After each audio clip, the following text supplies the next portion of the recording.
Hola a todos. Hola a todos, mi nombre es Cecilia Elizabeth Fernández Coveñas. Soy estudiante de medicina del cuarto año de la Facultad de Medicina de la Universidad Nacional de Cajamarca.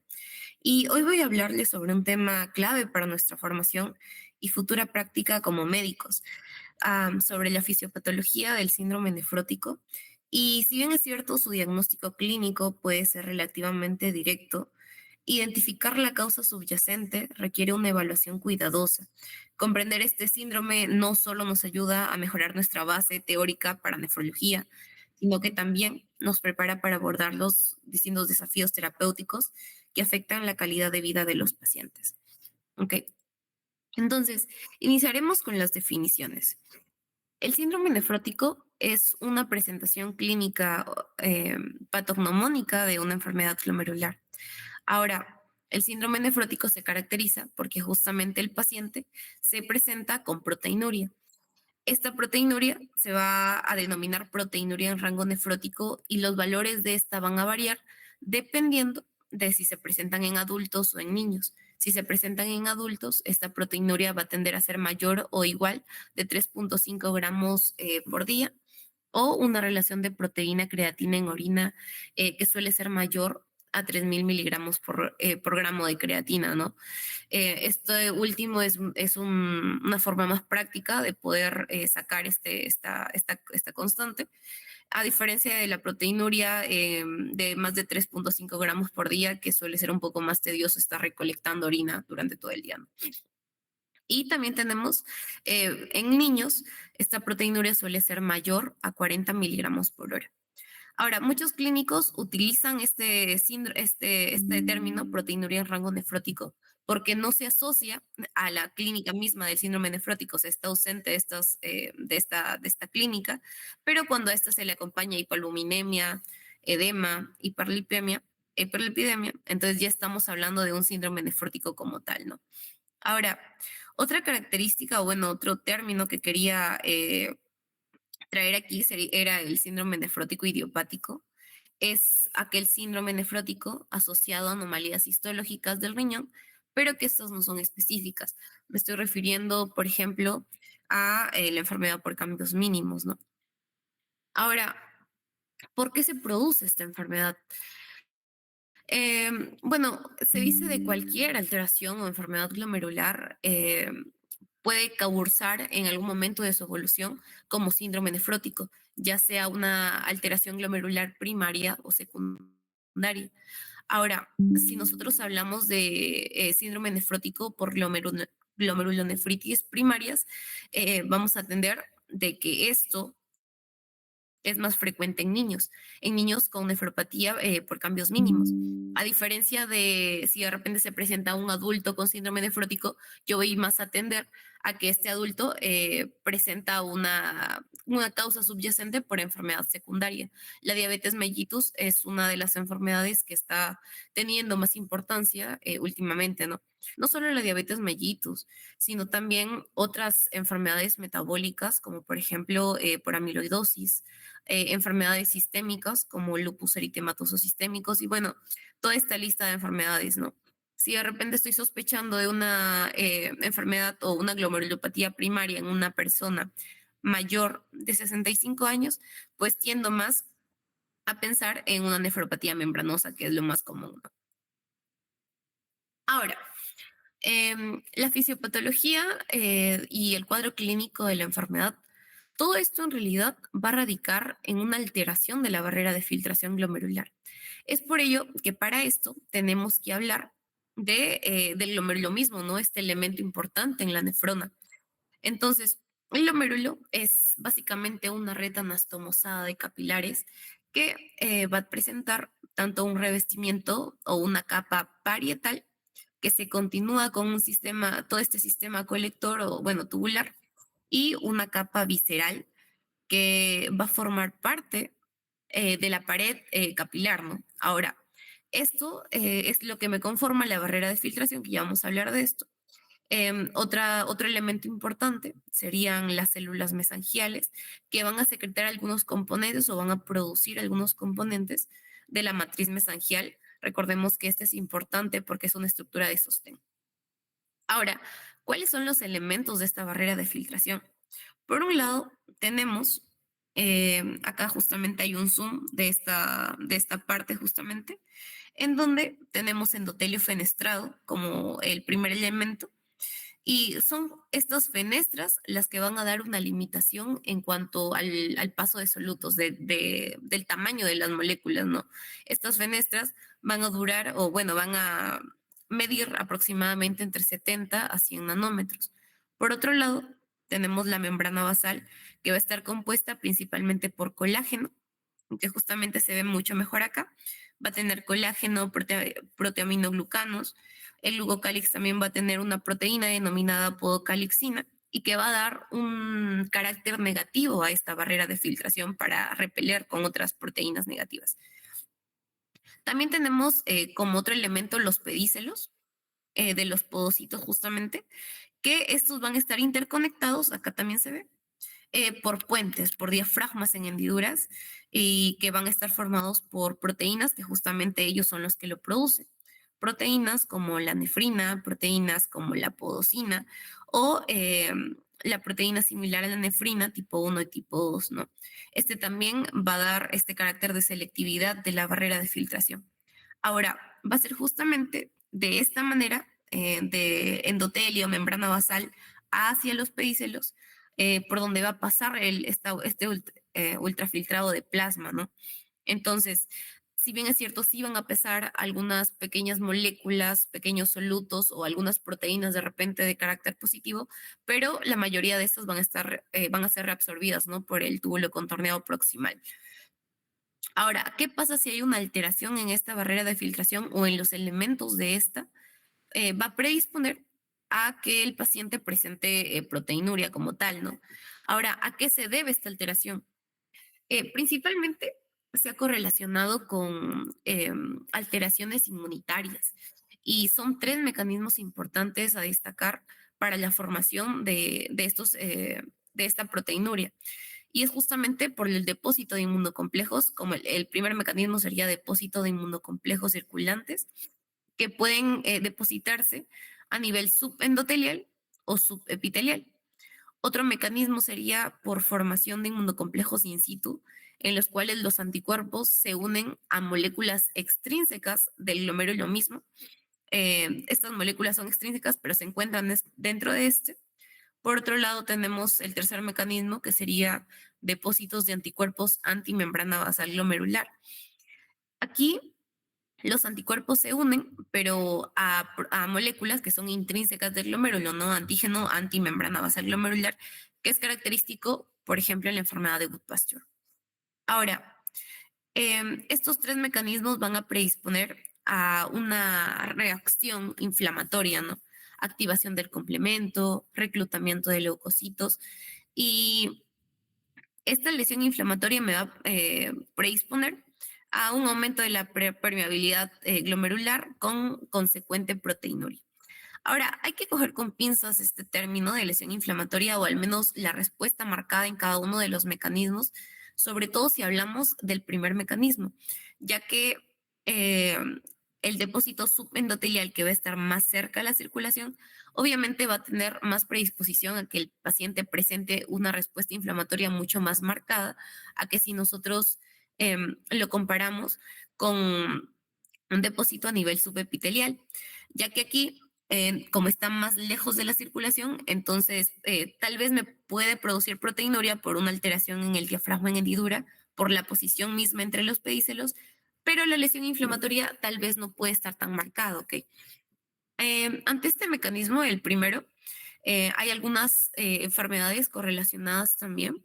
Acá podemos destacar, por ejemplo, lupus eritematoso sistémico, infección postestreptocócica, infecciones virales, por ejemplo, como el caso de la hepatitis B, y enfermedades parasitarias como el paludismo por Plasmodium falciparum, ¿no?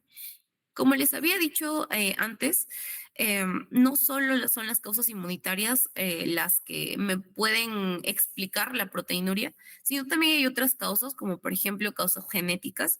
Acá he dejado un cuadrito en el cual nos mencionan algunas proteínas que están codificadas por estos genes y que pueden estar alteradas y justamente también se correlacionan con su sitio afectado. Ahora, en cuanto a la hipoproteinemia, tenemos que tener en cuenta que justamente es la proteinuria quien predispone a que el paciente también presente valores de proteína disminuidos y justamente es la albúmina quien toma una participación bastante característica en este síndrome, ¿no? El paciente generalmente se asocia con hipoalbuminemia, con valores de albúmina de menos de 3 gramos por decilitro. ¿A qué se debe este valor? A la proteinuria más el catabolismo tubular renal de albúmina, cuando estos dos superan la capacidad de síntesis hepática, me produce estos valores bajos de albúmina. Obviamente va a depender de otros factores asociados, como por ejemplo la edad, el estado nutricional, la capacidad de síntesis hepática, el tipo de lesión renal. Esta capacidad de síntesis hepática está subrayado en negrita porque va a ser importante para la explicación de otros mecanismos fisiopatológicos que ya vamos a explicar aquí. Entonces, ¿cuáles van a ser los posibles efectos adversos de la proteinuria? Por un lado, tenemos disminución de albúmina. Ojo, hay que tener en cuenta que hipoproteinemia no es igual que hipoalbuminemia. Pueden o no estar correlacionados. Por ejemplo, si hablamos de una enfermedad renal por hiperfiltración, estos pacientes se caracterizan por sí tener hipoproteinemia, pero no hay una hipoalbuminemia bastante marcada, ¿ok? Y justamente se explica por ese mecanismo. Ahora, ¿cuáles serían las consecuencias clínicas de este? Tenemos la formación de edemas, hiperlipemia, descenso del hiato aniónico, balance nitrogenado negativo, disminución de inmunoglobulina G. Esto se debe justamente a la síntesis hepática, ya que al haber este estado o esta condición del paciente, esta hipoproteinemia, el hígado trata de compensarlo produciendo más proteínas. Y una de estas es la inmunoglobulina G, una proteína de bajo peso molecular. Hay algunas otras proteínas de alto peso molecular como la inmunoglobulina A o la E, que eh, no se van a poder filtrar tan fácilmente por el glomérulo, a diferencia de esta, ¿no? Que sí va a tender a filtrar, justamente por su tamaño. Entonces, ¿cuál va a ser la consecuencia clínica? La inmunodeficiencia o tendencia a infecciones, que ya vamos a hablarlo más adelante. También tenemos alteración de los factores de complemento justamente por su disminución también. Entonces, como consecuencia clínica, traerá un déficit de opsonización de bacterias, esta pérdida de capacidad para poder marcar este patógeno, ¿no? También tenemos alteraciones en proteínas del sistema hemostático. Como consecuencia clínica, predispone al paciente a trombosis arteriales y venosas. También lo vamos a hablar más adelante. Alteración de proteínas de transporte. Acá tenemos una disminución de la transferrina. Esta es una proteína importante para el transporte del hierro, ¿no? Y con la consecuente producción de hemoglobina. Entonces, si hay una disminución de esta, me va a tener como consecuencia clínica una anemia microcítica hipocrómica. Va a haber disminución de zinc, disminución de proteína ligadora de vitamina D, disminución de globulina fijadora de tiroxina y disminución de eritropoyetina, ¿no? Esta proteína es importante para la eritropoyesis y como consecuencia clínica también estará relacionado con la formación de anemia. Ahora, en cuanto al edema, digamos que este es el signo más característico de la enfermedad, o al menos por el cual la mayoría de las personas llegan a consulta y se correlaciona cuando el edema es leve en áreas de declive, como por ejemplo en los pies, en las regiones sacras. Pero si estamos hablando de un edema mucho más marcado, y si hablamos en niños, por ejemplo, el edema va a formarse a nivel periorbitario. En adultos, un edema grave se relacionaría con ascitis, ¿no? Ahora, para la formación del edema hay dos mecanismos importantes o dos teorías que pueden explicarlo. Tenemos la teoría por hipovolemia y por expansión de volumen. Por un lado, la hipovolemia, o también denominada teoría del subllenado, me indica que justamente por estas dos condiciones antes mencionados como la albuminuria e hipoalbuminemia, va a producir una disminución de presión oncótica plasmática. Como hay esta disminución de presión oncótica, va a perderse la capacidad de, digamos, del capilar para poder retener el líquido dentro de él. Entonces, va a producir transudación de agua al espacio intersticial, hipovolemia con disminución del volumen circulante efectivo y, bueno, activación del sistema renina-angiotensina-aldosterona por todo este mecanismo secundario subyacente, ¿no? Y, bueno, retención de agua y sodio. Y por esto, todo este mecanismo me va a producir el edema. En realidad, esta teoría, según los últimos estudios, mencionan que no puede ser, no es el mecanismo principal al menos, ya que si bien es cierto, sí hay una disminución en la presión oncótica plasmática intravascular, pero también hay disminución de la presión a nivel intersticial. Entonces, a esto, añadiéndole el aumento de la presión hidrostática intersticial, se van a eliminar estas fuerzas formadoras del edema. Por otro lado, tenemos que la teoría por expansión de volumen nos mencionan que tanto la albuminuria e hipoalbuminemia eh, pueden tener alteraciones glomerulares, ¿no? Como la disminución del coeficiente de filtración y activación o, bueno, aumento de la filtración de proteasas. Por otro lado, a nivel del intersticio renal, va a haber un aumento de la angiotensina 2 y disminución del óxido nítrico. Todas estas dos condiciones van a activar ciertas acciones tubulares renales, como por ejemplo la activación del canal epitelial de sodio, activación de la bomba sodio-potasio ATPasa, hiperactividad del intercambiador sodio-hidrógeno. Entonces esto me va a producir una retención primaria de agua y sal, ¿no? Por justamente la alteración glomerular renal. Esto va a aumentarme el volumen plasmático y por ende también la presión hidrostática capilar, y esta presión va a aumentar tanto que va a tener la capacidad de trasudar el agua al espacio intersticial. Este mecanismo me va a provocar edema. Ahora, a diferencia del otro mecanismo, ay, disculpen chicos, esperen, disculpen.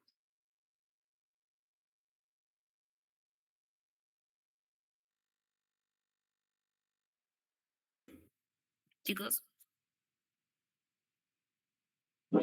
Sí. sí, disculpen, es que estaba tosiendo, sorry. ¿Pueden cortar Es esa parte, por favor? normal. Vale. Y bueno, a diferencia del otro mecanismo que explicaba la hipovolemia, acá hay una supresión del sistema renina-angiotensina-aldosterona. Recordemos que aquí había una activación, acá no, ¿ok? Ahora, en cuanto a las manifestaciones extrarrenales que también se presentan, eh, una, em, una clínica importante para reconocer es la hiperlipemia, ¿ok? Se presentan niveles elevados de lípidos, hay hipercolesterolemia e hipertrigliceridemia. Esta hipercolesterolemia es bastante importante, o bueno, al menos bastante frecuente en pacientes con síndrome nefrótico. Se presenta en el 85% de los pacientes. La hipertrigliceridemia en realidad no es muy común, a menos que exista una hipoalbuminemia bastante marcada. También se correlaciona con niveles elevados de LDL, VLDL y lipoproteína A. Por otro lado, los valores de HDL no suelen ser muy fuera de lo común, en realidad están en valores normales en la mayoría de los casos, pero igual si la hipoalbuminemia es bastante severa, esta disminuye. Ahora, ¿cómo me da todo este cuadro clínico? Por tres mecanismos, hay tres mecanismos que explican esta condición. Por un lado, disminución de la eliminación del LDL, disminución de la degradación del LDL y un aumento de la síntesis de lipoproteínas por el hígado. Acá he dejado las enzimas que participan para la formación de estos mecanismos. Entonces, si yo tengo a mi paciente con síndrome nefrótico con hipercolesterolemia, y con este cuadro de hiperlipemia como tal, entonces mi paciente va a estar susceptible a también presentar o padecer otros riesgos cardiovasculares, riesgos renales. Por un lado, por la formación de placas ateromatosas Y por otro, recordemos que los lípidos pueden ser tóxicos, ¿no? Para los pocitos. Entonces, me puede a las finales traer un daño renal progresivo. Por otro lado, tenemos el cuadro de trombosis, que en realidad clínicamente se va a diferenciar si de repente estamos hablando de un adulto o de un niño.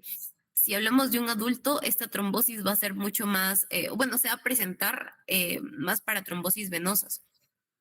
En los niños suele estar asociado a trombosis arteriales y generalmente es la arteria femoral quien se afecta. En los adultos suele ser la vena renal y bueno, también trombosis venosas profundas. Ahora, ¿cuáles son los mecanismos fisiopatológicos importantes para esta alteración? Sería la pérdida urinaria de proteínas que previenen la trombosis. Por un lado, hay disminución de antitrombina 3, disminución de proteína C y S.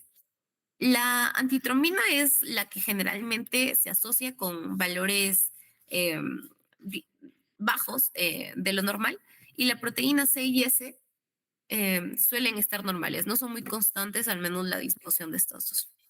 Por otro lado, el aumento de la producción de factores que promueven la trombosis, y esto justamente se explica por la fase aguda en la cual el hígado comienza a sintetizar más proteínas. Tenemos por un lado el aumento del factor 5, del factor 8, del factor de von Willebrand y del fibrinógeno también. Otro tercer mecanismo sería la reducción de fibrinólisis, en el cual se caracteriza por una disminución del plasminógeno y por algunas moléculas que también se correlacionan con la inhibición de este procedimiento, bueno, de este proceso de la fibrinólisis, como por ejemplo la lipoproteína A. Por otro lado, em, tenemos la trombosis leve e hiperreactividad plaquetaria, ¿ok?